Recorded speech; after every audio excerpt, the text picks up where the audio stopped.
Bank हड़ताल पे कल मैंने छोटी सी वीडियो काट के आपको दी थी। कुछ महिलाएं बड़ी अभद्र भाषा के साथ कूद पड़ी। मैंने उनको ब्लॉक कर दिया है क्योंकि ट्रोलर्स को मैं नहीं बर्दाश्त कर सकता, क्योंकि ये ट्रोलर्स चैनल आपके ब्लॉक कराते हैं और बहुत ही अभद्र भाषा। मैं सोच सकता हूं उनका बेटा, उनका पति कोई बैंक में होगा, पर मेरा इससे कोई लेना नहीं। आप स्वस्थ आलोचना करेंगे, मुझे पसंद आएगा, मैं भी आपको जवाब देता ही हूं। परंतु ये गाली गलौज मेंटल है, पता नहीं क्या क्या। तो महिलाओं का अकाउंट तो हो सकता है पुरुष भी हो, फर्जी नाम से भी होते हैं। तो मुझे लगा कि मैं आपको बताऊं कि निजीकरण की जरूरत क्यों पड़ रही है। बैंक की हड़ताल है और शायद आगे भी लंबा हड़ताल चलेगा। हड़ताल इसलिए है, और बैंक यूनियन ने यह धमकी दे दिया है कि सरकार ने यदि बात नहीं मानी तो किसानों से बड़ा हम आंदोलन खड़ा करेंगे। ये यूनियन है United forum of bank unions. United forum of bank union 9 सार्वजनिक बैंकों के यूनियन का संयुक्त मंच है।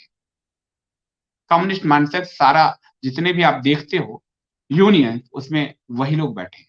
ध्यान से देखिए। अब मैं उसको लेकिन उस लाइन पे नहीं ले जाऊंगा। इन्होंने जो है यूनियन ने जो कहा है, पहले उस बता देता हूं, फिर मैं आता हूं। All India bank officers association और ये सब भी, महासचिव सौम्य दत्ता ने कहा है कि सरकार की नीतियों से अर्थव्यवस्था को बहुत नुकसान होने वाला है। उन्होंने बताया कि सिर्फ स्तर के अधिकारियों को छोड़कर बैंक के सभी अधिकारियों और कर्मचारियों ने इस हड़ताल में हिस्सा लिया है। नगद निकासी से लेकर बाकी सब जो है ओपनिंग कार्ड सब बंद है और हम बड़ा आंदोलन करेंगे। उसके बाद इसको बहुत गति मिली है, आज भी हड़ताल चल रहा है। अब मैं आपको एक हिस्ट्री में ले जाऊंगा 1955 में। 1955 में सरकार ने स्टेट बैंक ऑफ इंडिया को अपने हाथ में लिया था। स्टेट बैंक ऑफ इंडिया भी निजी बैंक था 1955 में। लेकिन बैंकों के राष्ट्रीयकरण का सबसे बड़ा काम 1969 में इंदिरा गांधी ने किया और 14 बैंकों का राष्ट्रीयकरण किया। याद रखिएगा, जो मैंने कम्युनिस्ट कह दिया तो आप लोगों ने हल्का लिया होगा। इंदिरा गांधी की पार्टी में कम्युनिस्ट पार्टनर्स थे। इंदिरा गांधी की पार्टी में कम्युनिस्ट पार्टनर्स थे। और लाल बहादुर शास्त्री ने जब भारत के मार्केट को ओपन करने का प्रयास शुरू किया था, वो वहां ताशकंद में उनको मार दिया गया। ये एक बड़ी लड़ाई। कम्युनिस्टों ने कभी नहीं चाहा कि निजी उद्यमी पैदा हो, निजी उद्यमिता पैदा हो। सब कुछ लोगों के कंट्रोल में, जनता के नाम पर, राज्य के कंट्रोल में उसको करने की वकालत की जाती है। और इंदिरा गांधी पर कम्युनिस्टों का यह दबाव था। और इंदिरा गांधी को, चूंकि कांग्रेस को वो दो फाड़ कर चुकी थी, तो उस समय उसको नेशनलिज्म का एक जो है कि जरिए वो उठना चाहती थी। तो बैंकों का राष्ट्रीयकरण और जितने भी रजवाड़े थे उनका प्रीविवर्स तो है समाप्त करके, वो एक बड़ी आइकन, एक बड़ी जो है हीरो कहिए उसको, कि वो नेशनलिज्म के हीरो के रूप में उनकी छवि बनी। पर पीछे कम्युनिस्ट थे। दोनों चीज में, जो राजवाड़ों को जो पेंशन मिलता था विलय के एवज में, उसको भी समाप्त करने के पीछे कम्युनिस्ट थे। और बैंकों को प्राइवेट प्लेयर्स के हाथ से छीनकर 14 बैंकों का जो राष्ट्रीयकरण किया गया था, उसके पीछे भी कम्युनिस्ट थे। कम्युनिस्ट पूरी तरह से आउटसोर्सेस, इंदिरा गांधी को सपोर्ट कम्युनिस्टों नहीं किया। और कम्युनिस्ट ही वो थे जो बाद में आपातकाल में भी इंदिरा गांधी के साथ खड़े रहे। अब जब 14 बैंकों का राष्ट्रीयकरण हुआ, तो क्या ये बैंक अपनी सामाजिक जिम्मेदारी निभा रहे थे? क्योंकि अब तो राष्ट्र के बैंक हैं, तो सामाजिक जिम्मेदारी ये नहीं निभा रहे थे। ये कुछ सरकारों की कठपुतली बन गए। जो भी सरकार सत्ता में रही उसकी कठपुतली बने। और इन बैंकों के सहयोग से भारत में एक क्रोनी कैपिटलिज्म ने जन्म लिया। क्रोनी कैपिटलिज्म यानी सरकार, यानी नेता, और यानी उद्यमी, और सरकारी बैंक। सरकारी बैंक इस एक बड़ा प्लेयर था इसमें। सरकार के कहने पर वो बैंक इंडस्ट्रियलिस्टों को पैसे देते थे, बिना कागज, बिना कुछ, बिना, और वो उद्यमी बड़े बनते चले गए। नेता के कहने पर वो बैंक किसी उद्यमी को पैसे देते थे और वो उद्यमी बड़े बनते चले गए। इसको बोलते हैं क्रोनी कैपिटलिज्म। भारत में जो क्रोनी कैपिटलिज्म बना, इस क्रोनी कैपिटलिज्म की जो व्यवस्था बनी, उसमें सरकार नेता और सरकारी बैंक, इन तीन की प्रमुख भूमिका रही। इसलिए एयर इंडिया को समाप्त करके विजय माल्या और नरेश गोयल को आगे बढ़ाया गया। नरेश गोयल को, विजय माल्या को इंडस्ट्रियलिस्ट बनाने में सरकारी बैंक की बड़ी भूमिका रही। नीरव मोदी हो, मेहुल चौकसी हो, कुछ प्राइवेट बैंक्स भी उस बाद आईसीआईसीआई, एक्सिस बैंक, आपसे कहूं private ICICI, axis bank, yes bank, ये सब भी उस लाइन पर चले। और बैंक भारत में क्रोनी कैपिटलिज्म पैदा करने का एक बड़ी मशीनरी बन गई। आम लोग लोन मांगते थे, नहीं मिलता, पैसे वाले को बिना कागज लोन मिलता था। 90 के दशक में हर्षद मेहता का जो उभार हुआ वो पूरी तरह से सरकारी सिस्टम के उपयोग से हुआ। पूरे शेयर बाजार को हिला देने की ताकत SBI bank, Punjab national bank, ये बैंक, इनके पैसे से हर्षद मेहता जैसे बड़े होते चले। सरकारी बैंक क्रोनी कैपिटलिज्म को पूरी तरह से बढ़ाती रही। 1991 में नरसिम्हा राव की सरकार आई और नरसिम्हा राव ने देखा कि स्थिति खराब है, भारत की अर्थव्यवस्था डाउन है। उससे पहले राजीव गांधी के सहयोग से चंद्रशेखर बने और सोना गिरवी रखना पड़ा। अगर सरकारी बैंक अच्छा काम कर रहे थे तो इस देश की अर्थव्यवस्था में सोना गिरवी रखने की नौबत क्यों आई 90 के दशक में? कुछ लोगों के हाथ में संपत्ति कैसे दे दी गई और बाकियों को छोड़ दिया गया? बाकी आम लोग आज भी संघर्ष करते हैं। और सरकारी बैंक अगर इतना बेहतरीन काम कर रहे थे तो प्रधानमंत्री नरेंद्र मोदी जब 14 में आए उससे पहले कुछ 5-6 करोड़ लोगों के ही बैंक खाते गरीबों के क्यों थे? सरकारी बैंक का तो ये काम था कि वो जाते जनता के पास शिविर लगाते हैं, गांव गांव जाते बैंक का अकाउंट खोलते जनता का। सरकारी बैंक ने ये सामाजिक जो जवाबदेही थी उसको नहीं निभाया और इसलिए 14 तक बहुत कम आम लोगों का सरकारी बैंक में खाता था। सरकारी बैंक का उपयोग सरकारों ने एक और काम करने के लिए किया। चुनावी अपने अभियान को सपोर्ट करने के लिए सरकारी बैंक लूटे गए।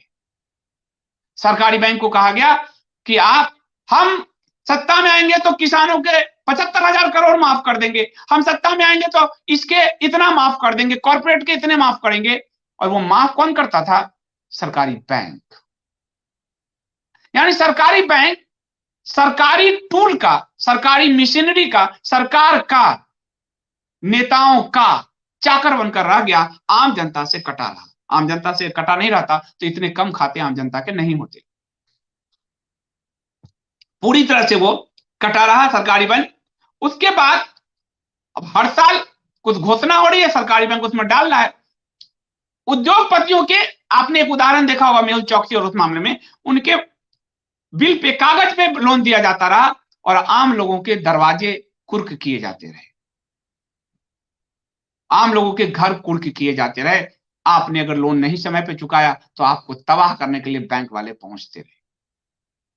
सरकारी बैंक अपनी सामाजिक जवाबदेही, निजी के पास अगर सामाजिक जवाबदेही नहीं है मान लो, सरकारी के पास तो है। उन्होंने जो किया है वो मैं कह रहा हूं।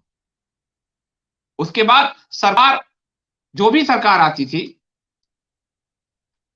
जितने भी सरकार आती थी, वो करीब कोई 1 लाख 1.5 लाख बैंकों को संकट से उबारने के लिए, सरकारी बैंकों को संकट से उभारने के लिए करदाताओं के 1.5 लाख करोड़ 2 लाख करोड़ बैंक में डाले जाते रहे ताकि बैंक चलते रहे, बैंक घिसटते रहे, चलते रहे। और 2 लाख करोड़ हमारे आपके डाले गए करदाताओं के, वो फिर कोई माल्या ले जाता था, कोई अहमद पटेल ले जाता था, कोई अहमद पटेल के फैमिली से जुड़े हुए संदेशरा ग्रुप ले जाता था, कोई मोहिल चौकसी ले जाता था, कोई समथिंग ले जाता था। ज्यादातर निजी ने भी ये काम किए, पर निजी अगर 5 है तो सरकारी 10-15, क्योंकि वहां से क्रोनिक कैपिटलिज्म को एक फोन पर, जो आपने देखा फोन बैंकिंग होती थी, वो नेता मिनिस्टर फोन करते थे, सरकारी बैंक लोन देते थे, आम लोगों को लोन नहीं मिलता था। और फिर उसमें जब मुकाबला हुआ, जब निजी क्षेत्र जब खुला 91 के बाद, तो सरकारी बैंक लगातार उसी तरह पिछड़ते चले गए जैसे एमटीएनएल, बीएसएनएल पिछड़ते चले गए, निजी एयरटेल, रिलायंस, जो कंपनियां उसके मुकाबले। संसाधन आपके पास था, लैंड आपके पास उतना ज्यादा है, एसेट्स आपके पास है, आप क्यों पिछड़ रहे थे? क्योंकि जब आप लोन नहीं दे रहे थे, कोई निजी बैंक से लोन ले रहा था। आप सिर्फ कुछ मल्लाओं को लोन दे रहे थे, जनता से सरोकार ही नहीं थे। 5-6 करोड़ आपके ने सिर्फ अकाउंट जनता को खोले 69 से लेकर 2014 तक। जनता के पास सिस्टम ही नहीं बन पाया। जनता बैंक अकाउंट खोलने के लिए दर दर। मैं बताता हूं, जब मैं इस दिल्ली में 2002-3 में दैनिक जागरण अखबार में था, तो सरकारी बैंक खोलने के लिए इतने झंझट मुझे हुए कि मैंने प्राइवेट बैंक में अपने अकाउंट खुलवाए। इतने कागजात, इतनी सरदर्दी।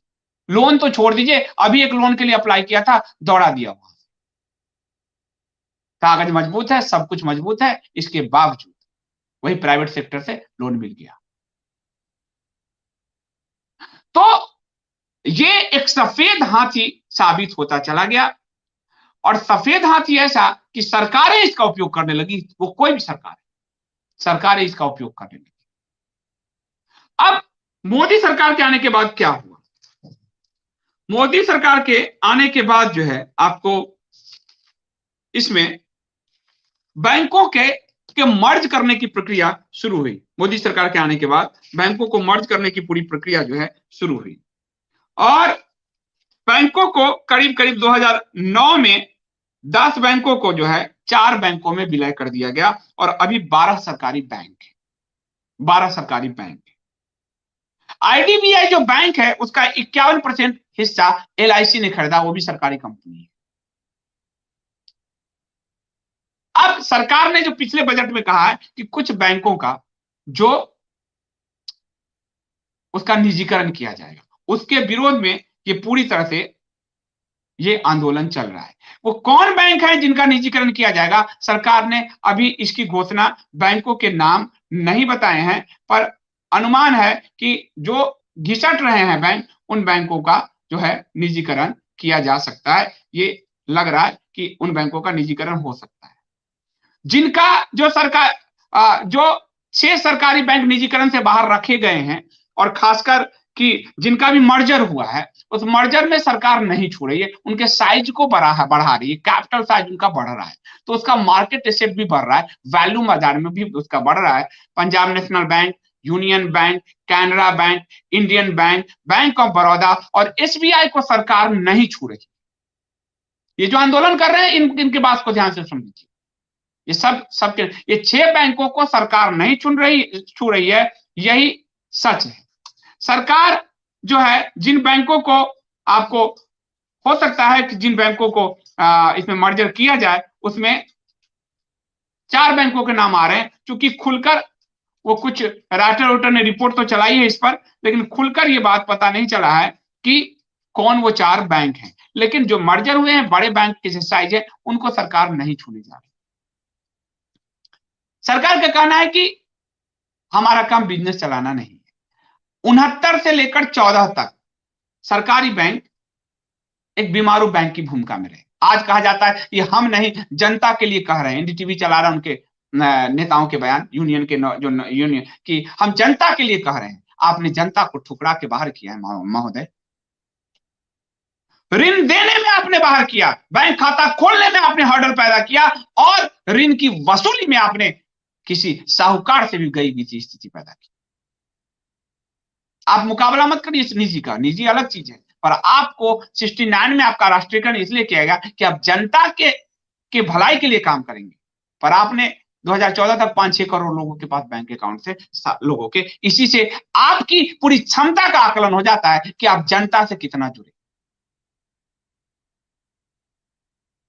ये सिर्फ पेंशन देने, सैलरी देने, आपकी सुविधाओं के लिए हमारे टैक्स का पैसा नहीं जा सकता।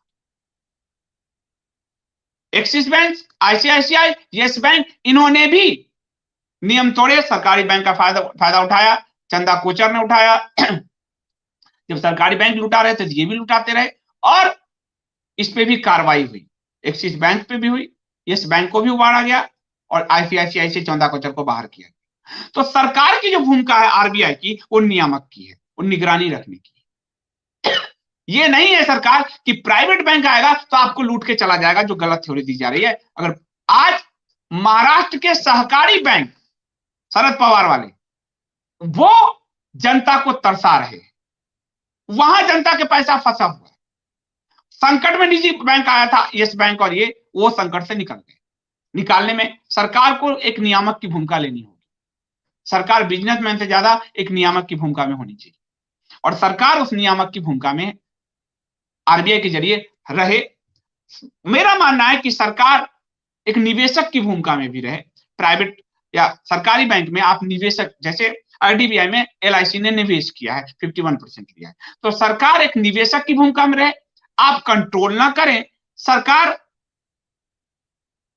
अब एक निवेशक की तरह अपनी संपत्ति का आकलन करे, और आरबीआई प्राइवेट और सरकारी दोनों प्लेयर्स की नियामक संस्था, निगरानी करने वाली संस्था है। बहुत ज्यादा जो सरकारी बैंक है, अगर सरकार 6 बैंकों को, ये बड़े बैंक का साइज हो जाता है, तो हमारे सरकारी बैंकों का ताकत भी बढ़ता है, पूंजी भी बढ़ती है, और लूट तंत्र जो कहीं कहीं चल रहा है, वो लूट तंत्र भी, क्योंकि अकाउंटिंग सही करनी। तो सरकार साफ साफ कह रही है कि वो सभी बैंकों का करने नहीं जा रही है। बड़े बैंक बचे रहेंगे, जो बैंक नहीं चल पा रहे हैं उनके निजीकरण की बात है। लेकिन एनडीटीवी हो, रघुराम राजन को ले आया है। रघुराम राजन जो कल तक सर्विस सेक्टर में भारत को बदलना चाहते थे, आज वो सरकारी बैंकों की वकालत करने लगे। ये सारे कम्युनिस्ट, ध्यान दीजिएगा, पूरी इनकी थ्योरी जो है वो कब्जा की है, निजी पूंजी का नहीं है। तो मैं कोई विरोध नहीं कर रहा हूं, लेकिन ये बात सच है जो मैंने आपको बताया कि भारत में क्रोनी कैपिटलिज्म सरकारें, नेता और सरकारी बैंक ने मिलकर पैदा किया है, ये सच है, और मैं इस तथ्य से मुंह नहीं मोड़ सकता। मैं कह रहा हूं कि बड़े सरकारी बैंक रहने ही चाहिए।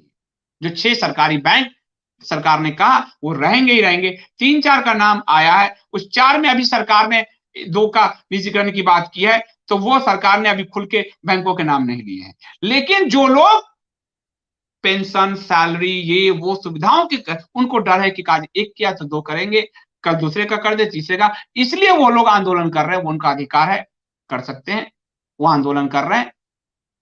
लेकिन आप जरूर सोचिएगा महोदय, आप लोग, कि आप जनता से इतने कटे क्यों रहे? क्योंकि आपका राष्ट्रीयकरण इंदिरा गांधी ने, एक भले पॉलिटिकल फैसला था, पर इंदिरा गांधी ने जो निर्णय लिया था वो राष्ट्र के लिए लिया था, और आप राष्ट्र की जनता से कटे रहे। ये तो 14 तक आपने कितने अकाउंट खोले थे, इसी से पता चलता है। तो जिन लोगों को मुझे गाली देना है वो दे सकते हैं। गाली वालों को मैं ट्रोलर को यहां नहीं रखूंगा, क्योंकि आप चैनल ब्लॉक कराने वाले लोग हैं। हाँ, आलोचना करेंगे तो उसका स्वागत होगा, गाली वाले बाहर जाएंगे। अब वो महिला के भेष में आए, पुरुष के भेष में आए, ये आपकी मर्जी। बहुत बहुत धन्यवाद।